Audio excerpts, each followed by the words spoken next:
ઇથોપિયામાં એક જ્વાળામુખી 12,000 વર્ષ પછી અચાનક રવિવારે ફાટ્યો. આ વિસ્ફોટમાંથી નીકળેલી રાખ અને સલ્ફર ડાયોક્સાઇડ લગભગ 15 કિમી ઊંચાઈ સુધી પહોંચ્યા છે. તે રેડ સીન પાર કરીને યમન અને ઓમાન સુધી ફેલાઈ ગયા છે. સોમવારે રાત્રે લગભગ 11 વાગે આ રાખ દિલ્હી પહોંચી ગઈ.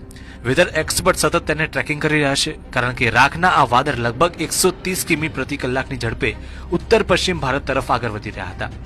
વેધર મોનિટરિંગ ટીમ પ્રમાણે રાખનો આ ગુબ્બાર સૌથી પહેલા પશ્ચિમ રાજસ્થાનમાં દાખલ થયો. ઇન્ડિયા મેટ સ્કાય વેધર એલર્ટે જણાવ્યું કે રાખના આ વાદળ જોધપુર જેસલમેર તરફથી ભારતમાં પ્રવેશ કરી ચૂક્યા છે અને હવે ઉત્તર પૂર્વ તરફ આગળ વધી રહ્યા છે. રાખના આ વાદળ રાજસ્થાન, હરિયાણા અને દિલ્હી સુધી ફેલાઈ ગયા છે.